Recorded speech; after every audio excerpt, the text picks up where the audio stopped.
কি একটা বিভীষিকাময় অবস্থা। এই জায়গা থেকে দেশকে উদ্ধারের জন্য বঙ্গবন্ধুর কন্যার বিকল্প নেই, এটা বঙ্গবন্ধুর কন্যাও বুঝেন আর দেশের মানুষও বুঝেন। তাই উনি জানেন উনি দেশে ফিরলে ওনার উপর জঙ্গি হামলা হবে কিংবা ওনার উপর ওনাকে গ্রেপ্তার করা হতে পারে। উনি বঙ্গবন্ধুর কন্যা, দেশকে ভালোবাসেন, দেশের মানুষকে ভালোবাসেন, তাই উনি গ্যাটলিন ভাষায় বলেছেন উনি দেশে ফিরবেনই। উনি ফিরবেনই এই কথাটা বলার পর আপনারা লক্ষ্য করে দেখুন এই জঙ্গি গোষ্ঠী তাদের হৃদপিণ্ডকে বের পেয়েছে। যারা এলোমেলো কথাবার্তা বলছে বঙ্গবন্ধুর কন্যাকে ঘিরে আসা যাওয়া এই সেই কত সব কথা বলছে তারা, বঙ্গবন্ধুর কন্যা দেশে আসলে এয়ারপোর্ট থেকে গ্রেপ্তার করবে, এই করবে সেই করবে। তো বঙ্গবন্ধুর কন্যা কিন্তু ইতিপূর্বেও দুইবার কিন্তু এই ষড়যন্ত্রকারীদের রক্তচক্ষু উপেক্ষা করে দেশে ফিরেছেন। 1981 সালের 7 মে সেদিন লক্ষ জনতার সামনে দাঁড়াতে পারেনি সেই ষড়যন্ত্রকারীরা। ঠিক তেমনি ভাবে 2007 সালের 7 মে বঙ্গবন্ধুর কন্যা কিন্তু দেশের টানে, দেশের মানুষের টানে উনি কিন্তু আবার দেশে ফিরে এসেছিলেন এই সামরিক জনতাদের রক্তচক্ষুকে উপেক্ষা করে। সেদিন এয়ারপোর্ট থেকে আরম্ভ করে 32 নম্বর পর্যন্ত লক্ষ লক্ষ জনতার ঢল নেমেছে। বঙ্গবন্ধুর কন্যা তৃতীয়বার যখন দেশে ফিরবেন এই গভীর ষড়যন্ত্রের হাত থেকে দেশকে রক্ষা করার জন্য, তখন লক্ষ লক্ষ জনতা নয়, আমি বিশ্বাস করি এই বাংলাদেশের গরিব দুঃখী মেহনতি মানুষ, খেটে খাওয়া মানুষ, আমার প্রিয় মা বোনরা যে যেখানে আছেন, যে গ্রামে আছেন, যে অঞ্চলেই আছেন, সেখান থেকে যার যা কিছু আছে তাই নিয়ে বঙ্গবন্ধুর কন্যাকে রক্ষার জন্য এবং স্বাগত জানার জন্য রাজপথে নেমে আসবেন। সেটা কত লক্ষ কত কোটি সেটা হিসাব মিলাতে এই জঙ্গি গোষ্ঠী পারবে না। ইনশাল্লাহ বঙ্গবন্ধুর কন্যা দেশে ফিরবেন। আর বঙ্গবন্ধুর কন্যার 5 আগস্টের বক্তব্যের পর দেশের মানুষ আশায় বুক বেঁধেছে।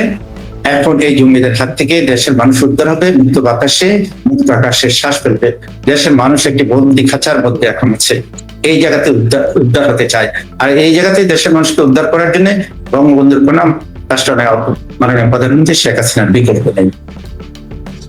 নিখিল ভাই, আমার একটা প্রশ্ন, সেটা হচ্ছে যে 2024-এর 5ই আগস্ট একটা জঙ্গি আক্রমণের মাধ্যমে পার্টিকুলার ডিজাইন দিয়ে নেত্রীকে দেশ সাথে বাধ্য করে সবকিছু, ঠিক 2 বছর পর সে 5ই আগস্ট আবার নেত্রী বক্তব্য দেয়, এটা কি কাকতালীয় নাকি এখানের মধ্যে আমাদের জন্য কোনো সিগন্যাল আছে? আসলে বিষয়টা অবশ্যই একটা সমীকরণের বিষয়। এখানে সমীকরণের বিষয় 5ই আগস্ট বঙ্গবন্ধুর কন্যাকে ষড়যন্ত্র করে দেশ থেকে বিতাড়িত করেছেন। আর সেই 5ই আগস্ট বঙ্গবন্ধুর কন্যা কেনই বা জনগণের মুখোমুখি হলেন, সাংবাদিকদের মুখোমুখি হলেন, সাংবাদিকদের প্রশ্নের উত্তর জবাব দিলেন, উনি কেনই বা ঘোষণা দিলেন উনি দেশে ফিরবেন? এটা আল্লাহর একটা হিসাব, আল্লাহর রহমত আমি মনে করি। উনি এই দিনে এই বক্তব্য দেওয়ার পিছনে দেওয়ার কারণে আমি মনে করি আমরা আওয়ামী লীগের নেতাকর্মীরা জাগ্রত, আমরা আওয়ামী লীগের নেতাকর্মীরা সাহস পেয়েছি এবং দেশের মানুষ, সাধারণ মানুষও সাহস পেয়েছে। এটা আল্লাহরই একটা হিসাব, আল্লাহরই একটা। নিখিল ভাই, নেত্রী আসছে বাংলাদেশে, আপনাদের প্রস্তুতি কতটুকু? কারণ উনি যখন আসবেন তখন ওনার জন্য আর্মি নাই, বিডিআর নাই, পুলিশ নাই, নিরাপত্তা ব্যবস্থা নাই সরকারি, তাহলে আপনারা প্রস্তুত কতটুকু? হ্যাঁ, আপনাকে একটা বিষয় আমি স্মরণ করিয়ে দিতে চাই। এই যাবৎকালে দেশের মানুষের অধিকার আদায়ের জন্য বঙ্গবন্ধুর কন্যা 21 সালের 7 মে দেশে ফিরে আসার পর কতবার হত্যা করার চেষ্টা করা হয়েছে। প্রতিবারই কিন্তু বঙ্গবন্ধুর কন্যার প্রিয় মানুষগুলি, আওয়ামী লীগের দলীয় নেতাকর্মীরা বঙ্গবন্ধুর কন্যাকে মানব ঢাল করে রক্ষা করেছে। 2004 সালে 21 আগস্ট ভয়াবহ গ্রেনেড হামলায় বঙ্গবন্ধুর কন্যাকে হত্যা করতে চেয়েছিলেন। সেদিনও কিন্তু আল্লাহর রহমতে আল্লাহ পাক ওনাকে রক্ষা করেছেন। পাশাপাশি আমাদের দলীয় নেতাকর্মীরা কিন্তু মানব ঢাল সৃষ্টি করে বঙ্গবন্ধুর কন্যাকে রক্ষা করেছে। তো সেই দিক থেকে আপনি নিশ্চিত থাকতে পারেন বঙ্গবন্ধুর কন্যার জন্য বঙ্গবন্ধুর সৈনিকরা, বঙ্গবন্ধুর কন্যার কর্মীরা সদা প্রস্তুত বঙ্গবন্ধুর কন্যাকে জঙ্গিদের হাত থেকে রক্ষা করার জন্য যে যে প্রস্তুতি গ্রহণ করা দরকার সেই ধরনের সাহস প্রস্তুতি আওয়ামী পরিবারের নেতাকর্মীদের আছে বলে আমি বিশ্বাস করি। আর সবচেয়ে বড় কথা হলো যে বঙ্গবন্ধুর কন্যা রাজনীতি করেন আল্লাহর উপর ভরসার, বাংলাদেশের মানুষের উপর বিশ্বাস আস্থা নিয়ে। বাংলাদেশের মানুষের উপর বিশ্বাস আস্থা থেকে বঙ্গবন্ধুর কন্যা দেশে ফিরবেন, বাংলাদেশের মানুষ বঙ্গবন্ধুর কন্যার পাশে থাকবেন, রাজপথে থাকবেন, বঙ্গবন্ধুর কন্যাকে মানব ডাল করে জঙ্গিদের হাত থেকে রক্ষা করবেন। আমি জনতার উপরই আওয়ামী লীগের রাজনীতি, জনতার উপরই বঙ্গবন্ধুর কন্যার রাজনীতি, জনগণের শক্তি নিয়ে আওয়ামী পরিবারের নেতাকর্মীরা ঐক্যবদ্ধ হয়ে বঙ্গবন্ধুর কন্যাকে এই জঙ্গিদের হাত থেকে, ষড়যন্ত্রের হাত থেকে যেদিন বঙ্গবন্ধুর কন্যা দেশে প্রত্যাবর্তন করবেন।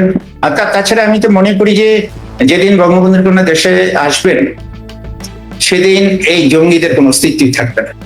সেটা আপনার আমাদের পুলিশের কখনোই প্রয়োজন না। আমরা পুলিশের উপর নির্ভরশীল রাজনীতি করি নাই, আমরা কোনো সংস্থার উপর নির্ভরশীল হয়ে রাজনীতি করি না। বঙ্গবন্ধুর সারাটা জীবন মানুষের কল্যাণে রাজনীতি করেছেন, মানুষের কল্যাণের মধ্যে দিয়ে আল্লাহর সন্তুষ্টি অর্জন করেছেন।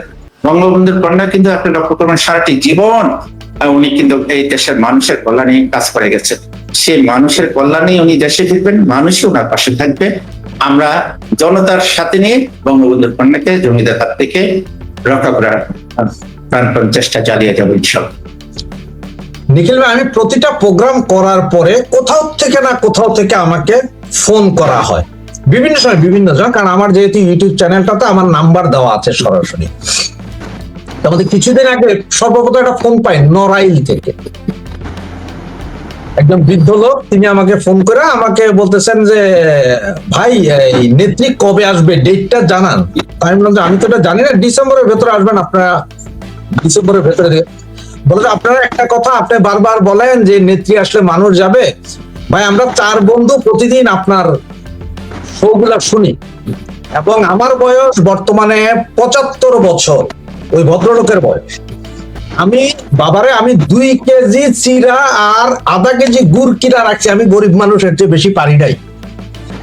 আপনি নেত্রী শুধু খবর দিয়ে যে উনি আসার খবর দিলে আমরা চিরা মুড়ি খাইতে খাইতে হাইটা যাবো ঢাকা, নড়াইল টু ঢাকা। এবং গতকাল রাতে আরেকজন, উনি গাজীপুরের বৃদ্ধ মানুষ, দাড়ি চুল সাদা হয়ে গেছে, আমার কাছে আমার ফোন নাম্বার চাওয়ার পরে আমি যখন ওনাকে ফোন নাম্বারটা দিলাম, তখন উনি আবার আমার মেসেজ করে পাঠাইছে যে মানে উনি আমার ফোন নাম্বারটা পেয়েছেন। এইসব লোকগুলোর এই ধরনের অবস্থান আপনি আসলে কি মনে করেন? এই যে গতকাল ছবিটা দেখালাম না আপনাকে, উনিও 70 থেকে 80 বছর হবে, এদের যে আগ্রহ, এই যে গরিব লোক এই অবস্থায় নেত্রীর জন্য পাগল হয়ে আছে, আপনি কি বুঝতেছেন বিষয়টা? হ্যাঁ, এটা নেত্রীর অর্জন, এটা নেত্রীর অর্জন, নেত্রীর সততা, নেত্রীর মানবতা, নেত্রীর মানুষের প্রতি যে ভালোবাসা, মানুষের বিপদের পাশে থাকা। নেত্রী বঙ্গবন্ধুর কন্যা এদেশের মানুষের সন্তানদেরকে সুশিক্ষিত করার জন্য যে প্রাণপণ চেষ্টা, দেশটিকে একটি উন্নত শিখরে নিয়ে যাওয়া, এই সবকিছু মিলিয়ে কিন্তু নেত্রীর প্রতি মানুষের এই ভালোবাসার সৃষ্টি হয়েছে। একটা ষড়যন্ত্র করে নেত্রীকে ক্ষমতাচ্যুত করা হয়েছে বটে, কিন্তু মানুষের হৃদয়ের থেকে তো নেত্রীকে কেড়ে নেওয়া যায়নি। আপনি সারা বাংলাদেশের যে প্রান্তে যান না কেন, যেখানেই যান না কেন, মাঝে মধ্যে দেখবেন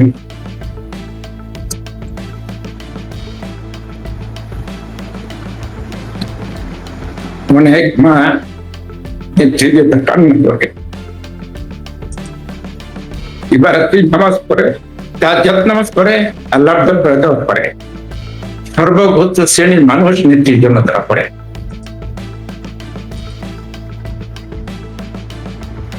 নেত্রী মানুষের ভালোবাসায় সিক্ত। নেত্রীকে হারিয়ে মানুষ মর্মে উপলব্ধি করতে পারছে যে আমরা কি হারালাম। নেত্রী দেশে নাই, তা আপনি লক্ষ্য করেন। বাংলাদেশ যখন করোনায় আক্রান্ত,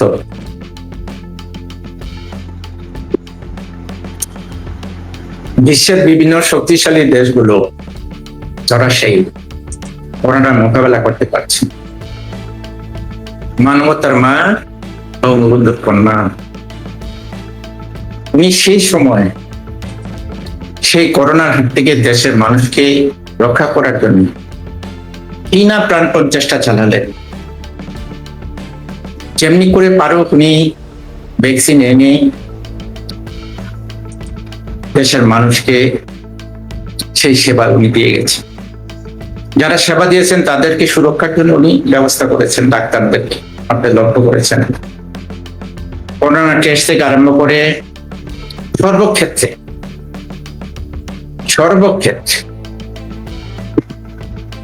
উনি মানুষকে রক্ষা করে জন্য চেষ্টা চালিয়েছেন। অথচ নেত্রী দেশে নাই, নেত্রীর হাত থেকে বাংলাদেশ হাতছাড়া হয়েছে।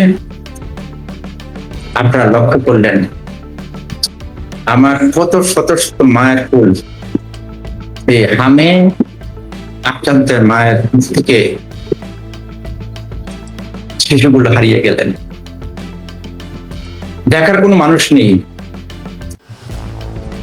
আর আজকে যদি বাংলাদেশের নেত্রী থাকতেন, আমি তো বিশ্বাস করি উনি যেখান থেকে পারো, যেভাবেই পারো, কিংবা ওনার পূর্ব পরিকল্পনাই থাকতো কখন বাচ্চাদেরকে টিকা দিতে হবে, বাচ্চাদেরকে হামের হাত থেকে রক্ষা করতে হবে, সব সেক্টরেই তো উনি ওনার মাথায় থাকতো, উনি সেই কাজটি করতেন। আজকে নেত্রী নেই, দেশে শত শত মানুষ শিশু হামের টিকার অভাবে হামে আক্রান্ত হয়ে মৃত্যুবরণ করছেন, মৃত্যুর কোলে ঢলে যাচ্ছেন, দেখার মানুষ নেই। তো সেই মানবতার মা আপনি ওনার জন্য দেশের মানুষ কাঁদবে না? কাঁদবে কি? কার জন্য কাঁদবে? উনি দেশটির জন্য, দেশের মানুষের জন্য নিজের বাবাকে হারিয়ে, মাকে হারিয়ে, নিজের কোলে দুটি সন্তান সজীব ওয়াজেদ পুতুলকে দেশের বাইরে রেখে ছোট আপার কাছে রেখে উনি এই দেশটির জন্য, এই দেশের মানুষের জন্য কি না করছে। তো সেই দেশের মানুষ নেত্রীকে ভালোবাসবে না, ভালোবাসবে কাকে? আমি সেই দৃষ্টিকোণ থেকে বলতে চাই, নেত্রী মানুষের অন্তরে সদা জায়গা করে নিয়েছে, নেত্রী মানুষের অন্তরে জায়গা করে নিয়েছে। দেশ বিরোধী শক্তি, ষড়যন্ত্রকারীরা, দেশি বিদেশি ষড়যন্ত্রকারীরা বঙ্গবন্ধুকে যেমনি হত্যা করেছেন, নেত্রীকে হত্যা করতে চেয়েছিল, বারবার হত্যা করতে চেয়েছিল। তারা বলে বঙ্গবন্ধুর কন্যাকে উদ্দেশ্য করে কত বাজে মন্তব্য করে, বলে যে উনি ফ্যাসিস্ট। আমি বারবারই বলে থাকি, বলতে চাই, আজও আপনার মাধ্যমে দেশের মানুষকে জানতে চাই, বঙ্গবন্ধুর কন্যা মানুষ খুন করতে পারে না। উনি মানুষ প্রেমিক, মানব প্রেমিক, মানুষকে ভালোবাসে। খুন করতে চেয়েছিল তারা, ইউনুস গং দখলদার বাহিনীরা, তারা ষড়যন্ত্র করে বঙ্গবন্ধুর কন্যাকে হত্যা করতে চেয়েছিল, ছোট আকারে হত্যা করতেছিল। সেই পরিকল্পনা তারা যেভাবে এটেছিল প্রায় দ্বার প্রান্তে পৌঁছে গিয়েছিল, কিন্তু আল্লাহ রাব্বুল আলামিন বঙ্গবন্ধুর কন্যা এবং ছোট আকারে তাদের এই ষড়যন্ত্রের হাত থেকে বাঁচিয়ে নিয়ে আসে। যেভাবে 2004 সালে 21শে আগস্ট বঙ্গবন্ধুর কন্যাকে রক্ষার জন্য আল্লাহ রাব্বুল আলামিন ফেরেশতা পাঠিয়ে রহমতের চাদর বিছিয়ে রক্ষা করেছেন। একটি জাতির কল্যাণের জন্য একটি মানুষ দরকার, সেই মানুষগুলো বঙ্গবন্ধুর কন্যা। উনি জীবিত ছিলেন বিদায় 2004 সালের 21শে আগস্ট ছিলেন বিদায় উনি পরবর্তীতে আল্লাহ রাব্বুল আলামিন ওনাকে রাষ্ট্রীয় ক্ষমতায় আনেন এবং উনি সততার সাথে, মানবতার সাথে উনি দিবারাত্রি পরিশ্রম করে আপনার সাংবাদিক জগতের সকলকে প্রশ্ন করলে একবারকে উচ্চারণ করবে, ওনার আমলেই দেশের যা উন্নয়ন হয়েছে, দেশের কল্যাণ দেওয়া হয়েছে ওনার আমলেই হয়েছে। এবং ওনার সততার কারণেই, ওনার সাহসিকতার কারণেই কিন্তু দেশ বিক্রি হয়নি। উনি বারবার একটি শব্দ উচ্চারণ করেছেন, আমি যদি দেশ বিক্রি করি তাহলে আমি সারা জীবন ক্ষমতায় থাকতে পারবো। সেদিন আমরা কিন্তু বুঝিনি উনি যে দেশটিকে কত ভালোবাসেন। উনি ক্ষমতা চান না, উনি দেশকে ভালোবাসেন, দেশের মানুষকে ভালোবাসেন।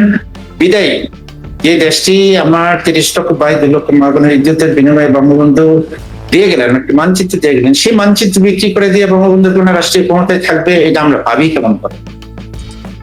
কিন্তু আমরা সেদিন বুঝতে পারিনি যে বঙ্গবন্ধু কন্যা কি বলতে চাচ্ছেন, কেন বারবার বলছেন আমি দেশ বিক্রি করে ক্ষমতায় থাকতে চাই না, আমি দেশ বিক্রি করে ক্ষমতায় থাকতে চাই না। এই কথাগুলো কিন্তু বিভিন্ন সময় উনি উচ্চারণ করেছে, কিন্তু সেদিন আমরা বাঙালি জাতি বুঝতে পারিনি। কিন্তু আজকে হারে হারে টের পাচ্ছে যে বঙ্গবন্ধুর কন্যাকে সেদিন সত্য কথাই বলেছিলেন, বঙ্গবন্ধুর কন্যা দেশ বিক্রি করতে চাননি বিদায়ী ষড়যন্ত্রের শিকার হয়েছেন।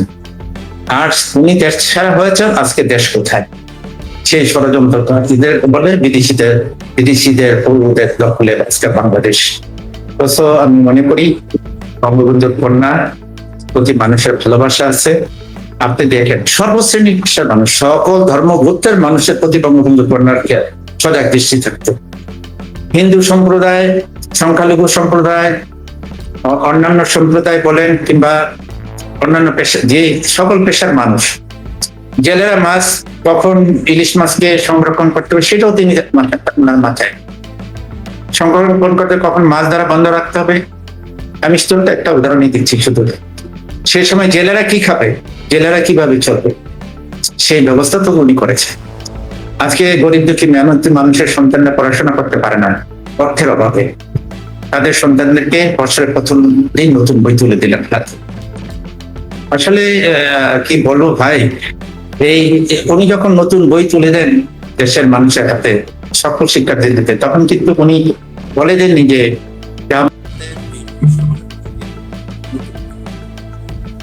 উনি যখন উপবৃত্তি দিয়েছেন তখন কিন্তু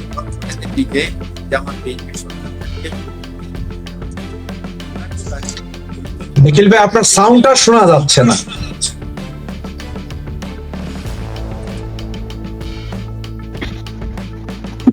শিক্ষার্থীদের হাতে তুলে দিতেন, তখন কিন্তু উনি বলতেন না, লিখে দিতেন না যে বিএনপি জামাতের শিক্ষার্থীদের সন্তানদের হাতে বই তুলে দেওয়া যাবে না। উনি উপবৃত্তি দিতেন, তখন কিন্তু সে কথা কখনো বলতেন না যে বিএনপি জামাতের সন্তানদেরকে উপবৃত্তি দেওয়া যাবে না। উনি বলতেন 16 কোটি মানুষের 32 কোটি হাত হাতে কাজে লাগিয়ে আমি দেশটাকে করতে চাই। সেই লক্ষ্য নিয়ে উনি প্রাণপণ চেষ্টা চালিয়েছিলেন। কিন্তু ষড়যন্ত্রকারীরা, দেশ বিরোধী শক্তিরা, দেশ ধ্বংসকারীরা, যারা দেশকে ভালোবাসে না, দেশের স্বাধীনতা সার্বভৌমত্ব চায়নি, তারা তো বরাবরই ষড়যন্ত্র করে আসছে। সেই ষড়যন্ত্রে তারা 2024 সালের 5ই আগস্ট ষড়যন্ত্র করে সফল হয়েছে বলে আমি মনে করি না। ক্ষমতা দখল করেছে বটে, কিন্তু জনগণের ভালোবাসার থেকে বঙ্গবন্ধুর কন্যাকে কিন্তু তারা মুছে দিতে পারেনি। একটি নির্বাচন দেখ না, বঙ্গবন্ধুর কন্যার সংগঠন দ্বারা তারা দেখেন না জনগণ কোন দিকে কাকে ভালোবাসে, আর জনগণ তার প্রতি বিশ্বাস রাখে, আস্থা রাখে, কার হাতে বাংলাদেশ নিরাপদ মনে করে সেটা তারা ভোটের মাধ্যমে প্রমাণ করে দিবে, এই আমি মনে করি। নিখিল ভাই, যুবলীগ প্রতিষ্ঠার পর থেকে সবসময় দেখা গেছে যে কোনো আন্দোলন সংগ্রামে যুবলীগই চালিকা শক্তির ভূমিকায় চলে এসেছে। আপনাকে মনে করেন যে এই মুহূর্তে যে দলের উপর থেকে নিষেধাজ্ঞা তুলে নেওয়া, নেত্রী দেশে আসা, এই ক্ষেত্রেও যুবলীগ সামনে এগিয়ে আসবে আগের মতোই? আপনি তো লক্ষ্য করেছেন যে যুবলীগ তো বরাবরই বঙ্গবন্ধুর হত্যার প্রতিবাদ করেছেন। তার প্রতিবাদ করতে গিয়ে যুবলীগের নেতারা শাহাদাত বরণ করেছেন। এদেশের মানুষের গণতান্ত্রিক আন্দোলনে ভোট ও ভাতের অধিকার প্রতিষ্ঠার জন্য বঙ্গবন্ধুর কন্যার নেতৃত্বে আন্দোলন সংগ্রাম করতে গিয়ে নুর হোসেন বাবুল আত্মহত্যা দিয়েছেন।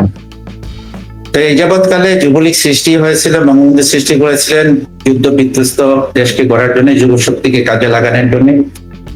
সে আদর্শ উদ্দেশ্য লক্ষ্য নিয়েই তো আজও যুবলীগের পথ চলা। যুবলীগ অবশ্যই বরাবরের নাই। আর আমি মনে করি শুধু যুবলীগ তো একটা সংগঠনের শক্তি। আমি সেদিকে না গিয়ে যদি এভাবেই বলতে চাই যে যুবলীগের পতাকা তোলে বাংলাদেশের সকল যুব শক্তিকে ঐক্যবদ্ধ করে দেশকে রক্ষার জন্য অবশ্যই যুবলীগ সাহসী ভূমিকা পালন করবে আগামী দিনে। নিখিল ভাই, অনেক দর্শক আপনাকে শুভেচ্ছা জানিয়েছে, সালাম জানিয়েছে, মানে এত বেশি কমেন্ট যেগুলো সবগুলো আমার পক্ষে তোলা সম্ভব হয় না, তারপর আমি চেষ্টা করছি।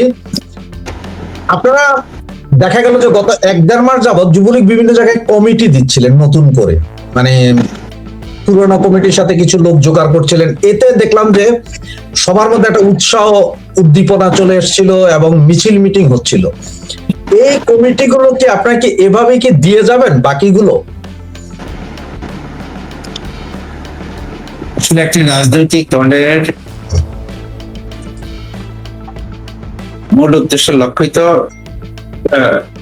সংগঠন এবং সংগঠক এবং আদর্শ এবং উদ্দেশ্য সব মিলিয়েই একটি যুব শক্তি, যুব সংগঠন। তো সেই জায়গা থেকে তৃণমূল পর্যন্ত আমরা যুবলীগকে ঢেলে সাজানোর প্রাণপণ চেষ্টা চালিয়ে যাচ্ছি। আপনারা নিশ্চয়ই জানেন বর্তমান প্রেক্ষাপট, তার মধ্য দিয়েও আমরা যুবলীগের কমিটি গঠন করার জন্য যারা রাজপথে আছে, যারা জেল, জুলুম, অত্যাচার, নির্যাতনের শিকার হয়ে বঙ্গবন্ধুর কন্যাকে ভালোবেসে জয় বাংলার স্লোগানে রাজপথ মুখরিত করছে, তাদেরকে সমন্বয় করে যুবলীগের কমিটিগুলি গঠন করার জন্য আমরা তৃণমূল পর্যন্ত আমরা নির্দেশনা দিয়েছি। আপনি জানেন যে তৃণমূলই বঙ্গবন্ধুর কন্যার মূল শক্তি, একটি সংগঠনের মূল শক্তি। আর তৃণমূলের সেই জায়গায় বঙ্গবন্ধুর কন্যার প্রতি, সংগঠনের প্রতি যাদের প্রতি আমাদের বিশ্বাস, আস্থা আছে, যারা সেটা প্রমাণ করেছে, তাদেরকে সমন্বয়ে এবং বর্তমান প্রেক্ষাপটে যারা বাবা মার, পরিবারের পরিজনের মায়া পরিত্যাগ করে এই দুঃসময়ে চারিদিকে মবের শিকার, বিভিন্ন বাহিনীর অত্যাচার, পুলিশ থেকে আরম্ভ করে এই সকল ভয়কে উপেক্ষা করে আমাদের যে সকল কর্মীরা দেশের মাটিতে থেকে যুদ্ধ করে চলছেন, তাদেরকে দিয়ে কমিটি গঠন করার জন্য বঙ্গবন্ধু কন্যার নির্দেশনা দিয়েছেন। আমরা সেই পথেই হাঁটছি। এটা চলমান প্রক্রিয়া, এটা চলতে থাকবে। আমাদের কাছে যতটুকু খবর আছে তাতে নেত্রী এই মাসের ভিতরে মানে আগস্টের ভেতরে নাকি সবগুলো সংগঠন, শুধু যুবলীগ নয়, সবগুলো সংগঠন সমস্ত কমিটিগুলোকে ঠিকঠাক করে করতে বলেছেন বলে আমরা যতটুকু খবর পেয়েছি। সত্য মিথ্যা জানি না, সেটা আপনারা বলতে পারবেন। এর ভিতরে নাকি গতকাল রাতে আপনার মুন্সিগঞ্জের একটা কমিটি দিয়েছিলেন, সেটা আবার বাতিল করেছেন। কারণে বাতিল হলো বা কোনো সমস্যা ছিল কিনা, যে লালবদর আলবদর ঢুকে গেছিল কিনা এই কমিটিতে, নাকি এটা আপনাদের কোনো টেকনিক ছিল? এই বিষয়ে আমরা খোঁজ খবর নিয়ে জেনে আপনার প্রশ্নের উত্তর দিতে পারবো। ধন্যবাদ। এটা অনেকেরই প্রশ্ন ছিল যে কেন, এই জন্য আপনাকে জানলাম। এটা আসলে জানার বিষয়, বা এটা অনেক সময় দেখা যায় যে আপনার সরাসরি বলাও যায় না পাবলিকলি, অনেক কারণ থাকতে পারে। নিখিল ভাই, সারা বাংলাদেশে যুবলীগের যে বৃহৎ সংগঠন আছে, এটার সমস্ত জেলা, উপজেলা, থানা পর্যায়ের সমস্ত নেতাদের সাথে কি আপনাদের যোগাযোগ আছে কিনা? আমাদের তো সব নেতাদের সাথে বরাবরই যোগাযোগ করা সম্ভব হয়ে ওঠে না, তবে আমাদের দায়িত্বপ্রাপ্ত নেতা, আমরা বিভাগেরই দায়িত্বপ্রাপ্ত নেতা, উপজেলা, জেলাওয়ারি দায়িত্বপ্রাপ্ত নেতাদের, তাদের সাথে আমাদের উপজেলা তৃণমূল পর্যন্ত যোগাযোগ রক্ষা করে চলছে। আমাদের প্রত্যেকটা বিভাগে আমরা সেই টিম করে দিয়েছি। আমাদের presidium member, joint secretary, organising secretary এবং কেন্দ্রীয় যুবলীগের অন্যান্য নেতাদের সমন্বয়ে প্রত্যেকটা বিভাগের প্রত্যেকটা উপজেলায় সেই টিম কাজ করছে। তারা আমাদের তৃণমূল পর্যন্ত খোঁজখবর রাখছে, প্রতিনিয়ত তারা কাজ করছে এবং সহযোগিতার সাথেই কাজ করছে তারা। তো তাদের মাধ্যমে কিংবা আমরা সরাসরি কখনো কখনো আমাদের তৃণমূলের নেতা কর্মীদের সাথে আমাদের কথা হয়, উপজেলা ভিত্তিক কথা হয় আমাদের। কখনো কখনো আমরা 5ই আগস্টের পর উপজেলা ভিত্তিক আমরা কথা বলেছি সরাসরি। পাশাপাশি আমাদের দায়িত্বপ্রাপ্ত নেতারা তারা সক্রিয়, প্রত্যেকটি বিভাগেই তারা সেভাবে সাহসিকতার সাথে কাজ করে যাচ্ছেন। আমি আশা করি আমরা ভালো কিছু পাবো। মানে আমি এই জন্যই জিজ্ঞেস করলাম যে নেত্রী আসার যদি ডেট ঘোষণা হয়, তাহলে হয়তো খুব শর্ট টাইম, দেখা যাবে 3 দিন বা 4 দিন, এই সময়ের ভিতরে আপনারা যোগাযোগ করে সবাই একত্রিত হতে পারবেন কিনা, সেটাই আসলে মূলত জানার উদ্দেশ্যটা। হ্যাঁ, না, আর আপনি যে কথা বলছেন, যে কোনো কর্মসূচি আমরা তাৎক্ষণিকভাবে আমাদের তৃণমূল পর্যন্ত পৌঁছে দেওয়ার যে প্রক্রিয়া, যে সোশ্যাল মিডিয়া, আমাদের যুবলীগের পেজ থেকে আরম্ভ করে সারা বাংলাদেশে আমরা প্রত্যেকটি জেলায় আমরা সেই যুবলীগের মূল পেজের সাথে জেলা ভিত্তিক পেজগুলো আমরা সেভাবে তৈরি করে রেখেছি। আমরা ওই সব জায়গায় আমরা কথা বলি কিংবা আমরা আমাদের সংগঠনের নির্দেশনাগুলো পৌঁছে দেই। তা আমি বিশ্বাস করি নেত্রী যখন বলবেন, যে নির্দেশনা দেবেন, দিন তারিখ ঘোষণা করবেন, তাৎক্ষণিকভাবে আমরা সারা বাংলাদেশের যুবলীগকে আমরা একটা সেতুতে নিয়ে আসতে পারি। নিখিল ভাই, এখন আমরা প্রায় লাইভের শেষ পর্যায়ে, আপনাকে আর বেশিক্ষণ রাখবো না। এখন আপনি যদি চান যে আপনার যে সহযোদ্ধা যুবলীগের বা ছাত্রলীগের বা আওয়ামী লীগের যারা আছেন তাদের উদ্দেশ্যে এবং দেশবাসীর উদ্দেশ্যে যদি কিছু বলতে চান, আপনি বলতে পারেন সরাসরি। আপনি আপনার যুবলীগের নেতাকর্মীদের উদ্দেশ্যে যদি কিছু বলতে চান। ধন্যবাদ আপনাকে। এই বিষয়টা অত্যন্ত মূল্যবান একটা প্রস্তাব করেছেন, যে দেশ ও জাতির উদ্দেশ্যে কিছু বলার জন্য আহ্বান করেছেন। আমি তো আর দেশের জাতির উদ্দেশ্যে বলতে পারি না, আমি আমার সংগঠনের নেতা কর্মীদের প্রতি আহ্বান জানাবো, অনুরোধ করব যে বঙ্গবন্ধুর কন্যা ঘোষণা দিয়েছেন দেশে ফিরবেন। উনি ফিরবেন, উনি ফিরবেন ওনার জন্য নয়, উনি ফিরবেন দেশের মানুষের জন্য। উনি ফিরবেন মব, সন্ত্রাস, জঙ্গি দর্শনের হাত থেকে জাতিকে উদ্ধারের জন্য। উনি ফিরবেন ওনার রেখে যাওয়া সুন্দর বাংলাদেশকে যারা দখল করেছে তাদের হাত থেকে রক্ষা করে। উনি ফিরবেন সংবিধান রক্ষার জন্য। উনি ফিরবেন লাল সবুজের পতাকা, দেশের মানচিত্র রক্ষা করার জন্য। সর্বোপরি উনি ফিরবেন ওনার কোটি কোটি কর্মী বাহিনী যারা আজকে ঘর ছাড়া, বাড়ি ছাড়া, তাদেরকে উদ্ধারের জন্য ফিরবেন। তো সেই জন্য আমি যুবলীগের নেতা কর্মীদের প্রতি অনুরোধ করব, আপনারা যার যার জায়গা থেকে প্রস্তুতি গ্রহণ করুন। নেত্রী ফিরবেন, নেত্রীকে কেমন করে জঙ্গিদের হাত থেকে রক্ষা করবেন সেটা জনগণের মাঝে জনমত সৃষ্টি করে, জনগণকে ঐক্যবদ্ধ করে, যুবশক্তি ছাত্র শক্তিকে ঐক্যবদ্ধ করে আপনাদের সেই প্রস্তুতি গ্রহণ করে রাজপথে আসতে হবে। বঙ্গবন্ধুর কন্যা যখন দেশে ফিরবেন তখন জনতার ঢল নামবে।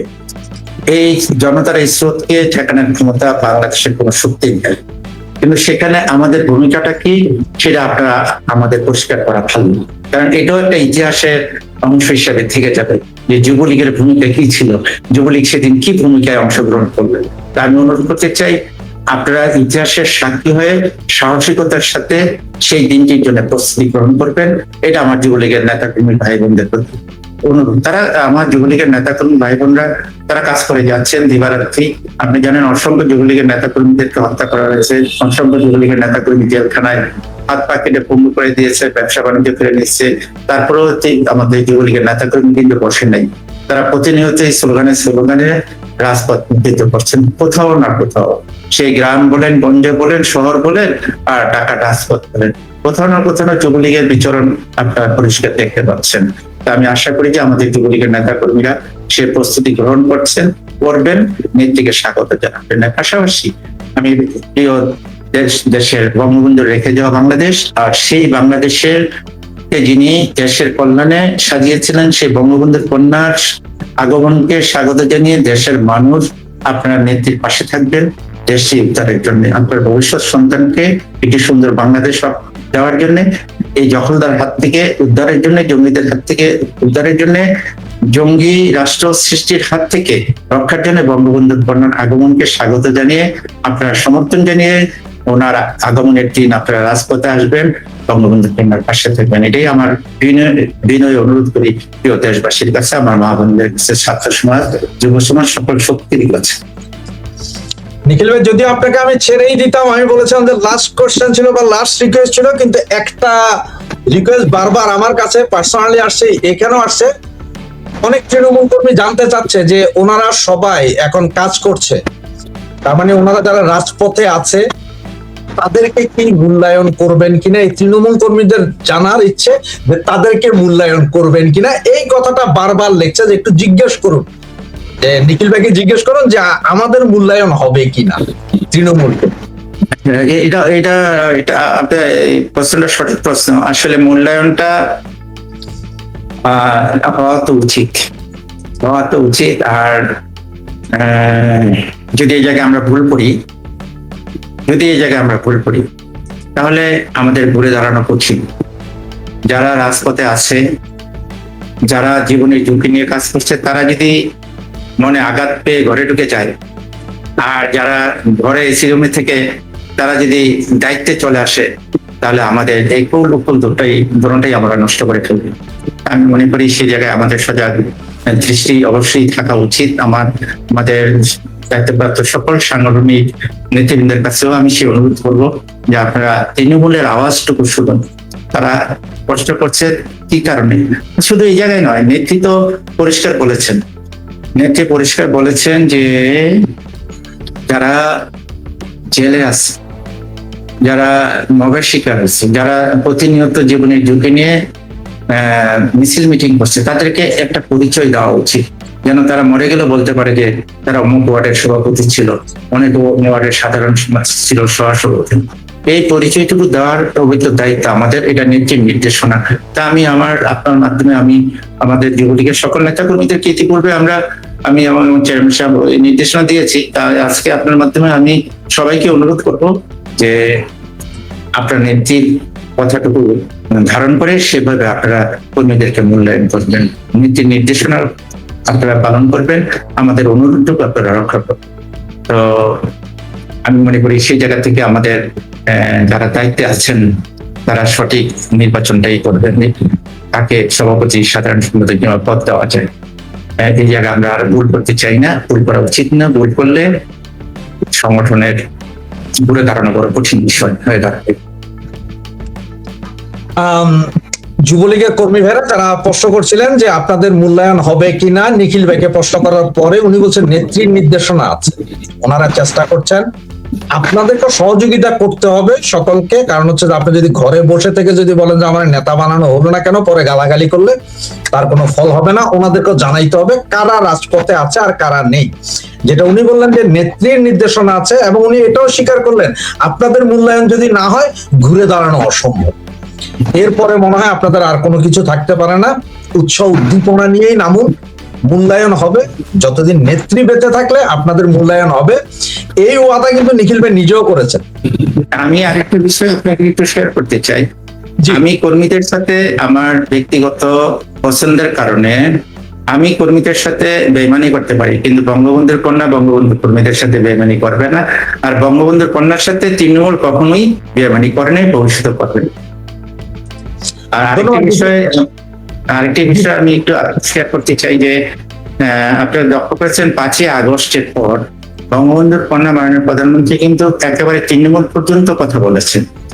আর সেই বঙ্গবন্ধুর কন্যা ওই তৃণমূলের কথা বলার কারণে কিন্তু আজকে আমরা শক্তি দিচ্ছি যে আমরা দেশে ফিরব, কারণ তৃণমূল জাগ্রত হয়েছে বিদায়ী আমরা ভাবতে পারি যে হ্যাঁ আমরা দেশে ফিরে যাব। আর এটার জন্য বঙ্গবন্ধু কন্যাকে তৃণমূল পর্যন্ত প্রতিনিয়ত উনি দিবারাত্রি পরিশ্রম করে কথা বলেছেন, ওদেরকে জাগ্রত করেছেন, নেতা কর্মীদেরকে সমন্বয় করার চেষ্টা করেছেন। সেই আওয়াজটাই কিন্তু আজকে আমাদেরকে অনেক দূর এগিয়ে নিয়ে যাচ্ছে।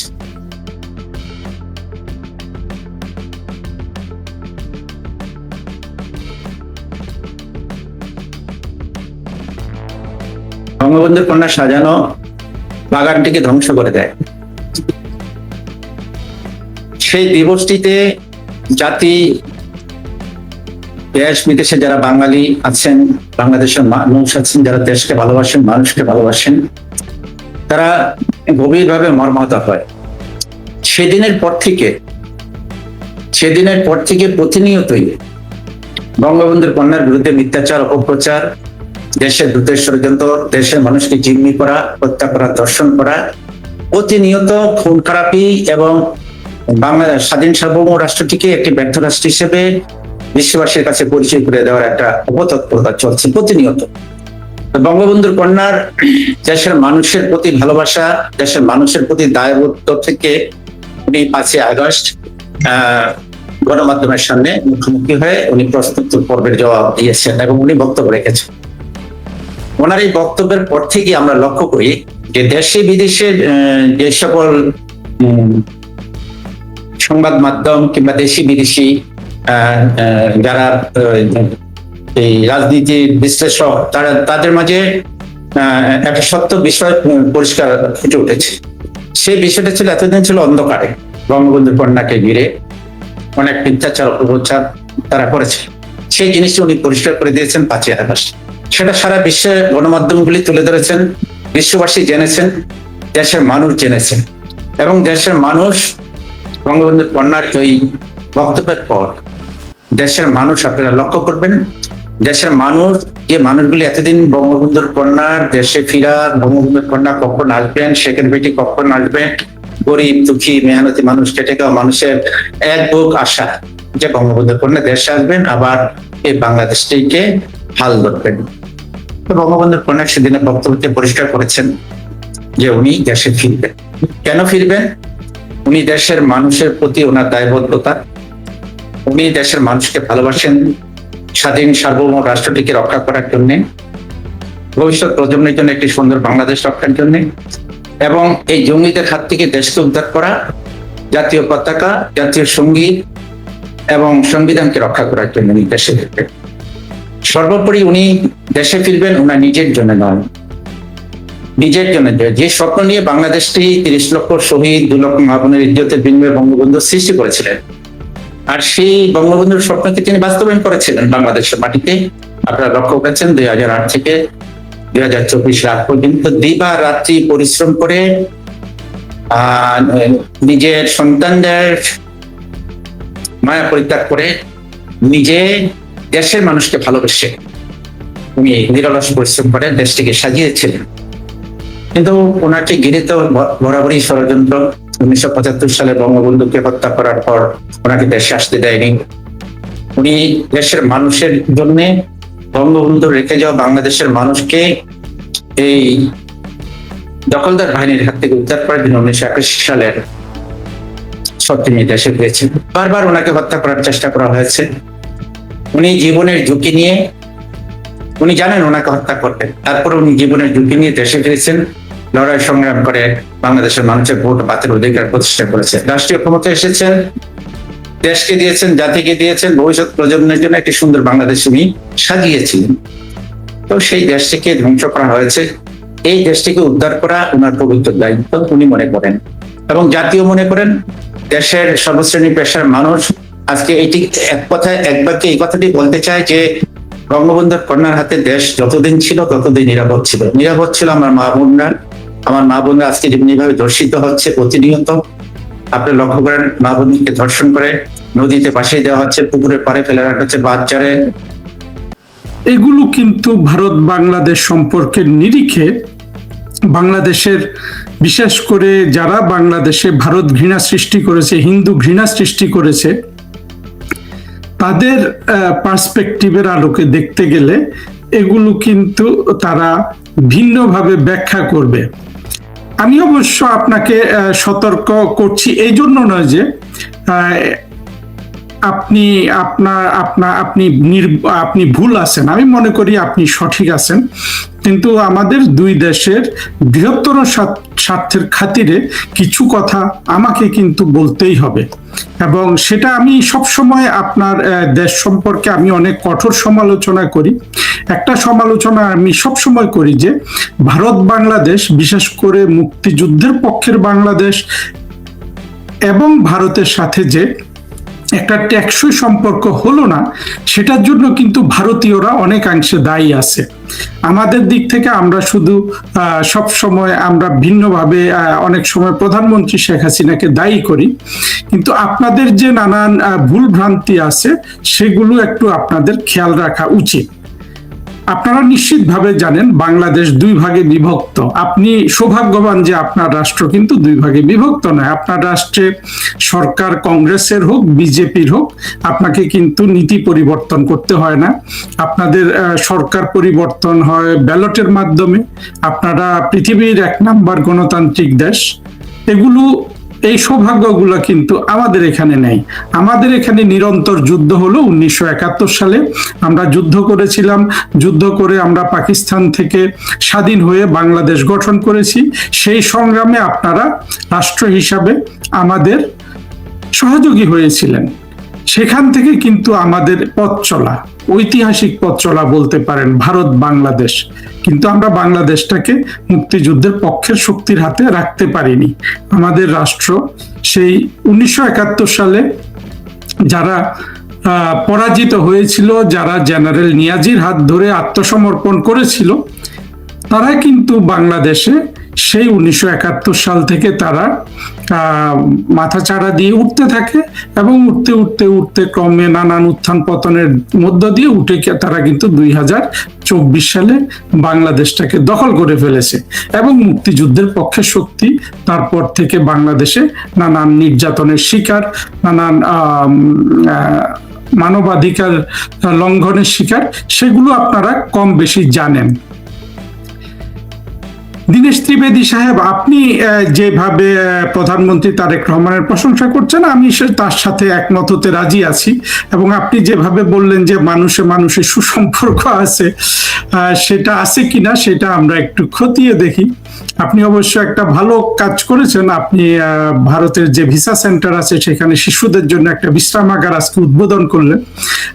মানে এটা একদিন আগে, আজকে আপনি প্রধানমন্ত্রী তারেক রহমানের সাথে আপনার বৈঠক আছে বলে আমরা শুনেছি। সেই বৈঠক হলে আমরা দেখব কি হয়েছে, কিন্তু পরিপূর্ণ ব্যাপারটা কিন্তু ভারতের তরফ থেকে আমরা যেটা দেখি এবং বাংলাদেশের তারেক রহমান সরকারের যে প্রতিক্রিয়া দেখি, সবকিছু কিন্তু বাংলাদেশের যে স্বাধীনতা বিরোধী জঙ্গি মৌলবাদী শ্রেণী আছে তাদের যে মতামত আপনাদের সম্পর্কে, যে ভারত একটা হিন্দুদের রাষ্ট্র, হিন্দুরা মুসলমানের সাথে যুদ্ধ করতে সাহস পায় না এবং তাদেরকে একটু টোকা দিলেই তারা পরাজিত হয়, এই যে বাংলাদেশের কয়েক কোটি মানুষের এই ধারণা, আপনি বা আপনার সরকার বা ভারতের উচ্চ পর্যায়ের রাজনীতিবিদ, সরকারি কর্মকর্তারা যদি তাদের এই ধারণাটাকে বৃদ্ধি করে, এটা কিন্তু এই ধারণাটা পাকিস্তানেরও আছে, তাহলে কি সেটা প্রজ্ঞার পরিচয় হয় ত্রিবেদী সাহেব? আপনারা এটাকে হয়তো গুরুত্ব দেন না, আপনারা ভাবেন যে পূর্ব পাকিস্তান যদি হয়ে যায় বাংলাদেশ বা পাকিস্তান হয়ে যায়, আমরা তাদেরকে পাকিস্তানের মতো যুদ্ধ করব, আবার হয়তো হামলা করব, বোমা মারব, বা আপনারা বাংলাদেশের একটা অংশ নিবেন, এই ধরনের নানান কথা বাজারে প্রচলিত আছে। কিন্তু কোনোটা কি আপনাদেরকে দীর্ঘস্থায়ী শান্তি দিবে ত্রিবেদী সাহেব? পাকিস্তান কি আপনাদের, পাকিস্তানে আপনারা যেভাবে যুদ্ধ করছেন পাকিস্তানের সাথে, তাতে কি ভারত রাষ্ট্রের দীর্ঘমেয়াদী স্বার্থ রক্ষা পাচ্ছে, দৈনন্দিন স্বার্থ রক্ষা পাচ্ছে? যদি রক্ষা না পায়, তাহলে আমি আপনাকে অনুরোধ করব এবং আপনার ফরেন মিনিস্ট্রিকে অনুরোধ করব, বিশেষ করে আপনার ইন্ডিয়ান, আপনারা যেটাকে বিদেশ মন্ত্রক বলেন, তাকে অনুরোধ করব যে আপনাদের অন্তত বাইরের আপনারা কি বলবেন না বলবেন বাংলাদেশ সম্পর্কে, তারেক রহমানের সম্পর্কে, সরকার সম্পর্কে, সেগুলো আপনাদের সেসব সুরে মানুষ যেন মিথ্যা সিগন্যাল না পায়, সেই ব্যাপারটা একটু খেয়াল রাখার জন্য আপনাকে আমি অনুরোধ করব। দেখুন, 2024-এর জঙ্গি উত্থানের পর কিন্তু ভারতের কালচারাল সেন্টারটাকেও পুড়িয়ে দেওয়া হয়েছে। এইটা কিন্তু যে কোনো অন্য অনেক রাষ্ট্র আছে যে তাদের এরকম একটা প্রতিষ্ঠান যেটা দূতাবাসের অংশ, সেটা পুড়িয়ে দিলে কিন্তু তারা তাদের সার্বভৌমত্বে আঘাত হয়েছে বলে কিন্তু তারা পাল্টা কোনো ব্যবস্থা নিত। আমরা কিন্তু ইসরায়েল, ইরান এগুলোর মধ্যে দেখি যে কিভাবে এক একজন হামলা করে। আপনারা সেটা করবেন না, সেটা অবশ্যই ঠিক আছে, সেটা না করেন, এটা আমি সমর্থন করি না। কিন্তু আপনাদের কর্মকাণ্ড যদি বাংলাদেশের স্বাধীনতা বিরোধী মৌলবাদীদের উৎসাহিত করে, সেটা কি আমরা সমর্থন করতে পারি ত্রিবেদী সাহেব? কিভাবে আমরা সেটা পারি? আপনি এখন যেভাবে আপনি হাই কমিশনার হিসাবে আছেন, হ্যাঁ, যদিও তারেক রহমানের সরকার একটা অত্যন্ত কড়া পাবলিক স্টেটমেন্ট দিয়েছে প্রধানমন্ত্রী শেখ হাসিনার দিল্লিতে প্রেস কনফারেন্সে প্রতিবাদ করে, যেটার আপনারা তেমন কোনো প্রতিক্রিয়া দেখাননি। আপনাদের পররাষ্ট্র মন্ত্রণালয় থেকে এক ধরনের প্রতিক্রিয়া দেখেছে, যেটার আমি সমালোচনা করেছি, আমার অন্য একটা ভিডিওতে আছে, আশা করি আপনি শুনবেন। কিন্তু আমরা হয়তো ধরে নিতে পারি যে প্রতিক্রিয়া দেখিয়েছে এটাকে আপনারা ইগনোর করছেন। ইগনোর করাই স্বাভাবিক। অর্থাৎ আমরা তো আল্ট্রাসাউন্ড বলে একটা জিনিস জানি, সাধারণ শব্দ মানুষের কানে প্রবেশ করে, হ্যাঁ, আল্ট্রাসাউন্ড কিন্তু প্রবেশ করে না। আল্ট্রাসাউন্ড এত বেশি কম্পন হয় যে সেটা মানুষ কানে শুনে না। এই প্রতিবাদটাও এমন কঠোর ছিল বা এমন কি বলবো, এটাকে শিশু সুলভ ছিল যে আপনারা সেটাকে সেইভাবে ট্রিট করছেন। কিন্তু সেটা কিন্তু বাংলাদেশের মৌলবাদী শক্তিকে, এমনকি পাকিস্তানবাসীদেরকেও ওই জিনিসটাই জানিয়ে দিচ্ছে যে আপনারা হিন্দু, আপনারা কিন্তু যুদ্ধ করতে সাহস পান না মুসলমানদের সাথে। অর্থাৎ মুসলমানরা কঠোর কথা বললেই আপনারা থেমে যান, আপনারা ভয় পেয়ে যান, আপনারা কাঁপেন। কিন্তু আসলে তো সেটাও আমরা কিন্তু দেখি না। আপনাদেরকে তো আবার পাকিস্তানে মাঝে মধ্যে হামলা করতে দেখি, আপনাদেরকে কারগিলে আমরা যুদ্ধ করতে দেখি। এখন বাংলাদেশের জন্য কি আপনারা সেই ধরনের কিছু পরিকল্পনা করেন? সেটা কি আপনাদের জন্য ভালো হবে, নাকি যেই সমস্যাগুলা তৈরি হয়েছে সেই সমস্যাগুলো যথাযথভাবে প্রজ্ঞার সাথে মোকাবেলা করে বাংলাদেশের সাথে ভারতের একটা স্থায়ী টেকসই সম্পর্ক আপনারা গড়বেন? সেই সম্পর্ক গড়ার কিন্তু ভারত গণতান্ত্রিক রাষ্ট্র হিসেবে অনেকগুলো পূর্ব শর্ত আছে। সেই পূর্ব শর্তের মধ্যে কিন্তু রয়েছে বাংলাদেশের সংখ্যালঘু হিন্দুদের স্বার্থ রক্ষা করা। আমি বাংলাদেশের একজন মুসলমান হয়ে বাংলাদেশ থেকে হিন্দুদের স্বার্থ রক্ষার কথা বলতে পারি, কিন্তু আপনাদের কোনো কার্যক্রমে বাংলাদেশের হিন্দুদের স্বার্থ রক্ষার বিষয়টা আসে না। আপনারা সেটাকে ভিন্নভাবে, আপনারা হয়তো এখন মনে করেছেন যে এইটা করে আর কি হবে, যে বাংলাদেশের যা কিছু অবশিষ্ট হিন্দু আছে সেগুলোকে আপনারা ভারতের নাগরিক করে নেবেন, আর বাংলাদেশ পড়ে থাকবে শুধু মুসলমানের রাষ্ট্র হিসাবে। আপনারা কি এই পরিকল্পনা করছেন ত্রিবেদী সাহেব? আপনারা যদি হিন্দু, বাংলাদেশের সব হিন্দুকে ভারতে নিয়ে যান, বা বাংলাদেশের মানুষ মুসলমানরা যদি হিন্দুগুলোকে ভারতে তাড়িয়ে দেয়, তাহলে এই হিন্দুদের যে মানবাধিকার লঙ্ঘন হবে সেটার কি অবস্থা হবে? বাংলাদেশে হিন্দু সম্প্রদায় ছিল 18% 1972 সালে, আজকে সেটা বলা হচ্ছে 7%। এই যে কমে গেল, এতগুলো মানুষ বাংলাদেশ থেকে ভারতে চলে গেল, এদের হিউম্যান রাইটস ভায়োলেটেড হয়েছে না ত্রিবেদী সাহেব? সেটাকে আপনারা যদি আপনাদের দৃষ্টিতে দেখেন যে আমরা তো কিছু করতে পারি না, ফলে যা আসুক আমরা তাদেরকে এখানে অ্যাবজর্ব করে নিব, কিন্তু সেটা তো আমাদের ক্ষতি হচ্ছে। বাংলাদেশ এইভাবে হিন্দুদের উৎখাত করে যেই ভ্যাকুয়ামটা তৈরি হচ্ছে সেটা মৌলবাদীরা দখল করছে। মৌলবাদীরা দখল করাতে আমরা বাংলাদেশের মুক্তিযুদ্ধের পক্ষের শক্তি, আমরা যারা ধর্মনিরপেক্ষতায় বিশ্বাস করি, অসাম্প্রদায়িকতায় বিশ্বাস করি, আমরা তাদের পরবর্তী টার্গেট হব যদি সব হিন্দু ভারতে চলে যায়। তো সে ব্যাপারে আপনাদের কি দায়িত্ব থাকবে না? ধরুন আপনারা সেই দায়িত্ব পালন করলেন না, ততটা চিন্তা করার সক্ষমতা আপনাদের নাই, তারপরে বাংলাদেশ যদি পুরোপুরি মৌলবাদীদের দখলে চলে যায়, যেটা ইনফ্যাক্ট গেছে 2024-এর পর, তাতে কি আপনারা শান্তিতে বসবাস করতে পারবেন? আপনাদেরকে সেই অপবাদ দেওয়া হয়, এবং আমি মনে করি সেটা সঠিক। আপনারা চান নাই যে পাকিস্তানের মতো একটা রাষ্ট্র আপনাদের পূর্ব দিকেও থাকুক, কিন্তু সেটা যে আবার পূর্ব পাকিস্তান হিসাবে এখন দুটা রাষ্ট্র হিসাবে গড়ে উঠেছে, বৃদ্ধি লাভ করেছে, ইমার্জ করেছে, সেটা কি আপনাদের স্বার্থের অনুকূল হবে? আপনাদের দুই দিকে দুই পাকিস্তান থাকলে হবে না তো। তাহলে আপনাদের যে ভারত সরকারের যে কথাবার্তা, সেগুলোতে এই জিনিসগুলোর কোনো রিফ্লেকশন নাই কেন? এখন একটা জিনিস আপনারা মনে মনে ভাবতে পারেন যে আপনারা এগুলো বেশি, মানে সমস্যা গভীর হয়ে গেলে আপনারা সামরিক কায়দায় সমাধান করবেন, কিন্তু একজন এমার্জিং সুপার পাওয়ার হিসাবে ভারত কি সেটা ভারতের সুনামের জন্য ভালো হবে? সেটা ভারতের জন্য অনেক বেশি টাকা পয়সা খরচের বিষয় হবে না? আপনারা সহজ পথে কেন আসেন না? সহজ পথ হলো ভারতের স্বার্থ, আমি যেটা বুঝি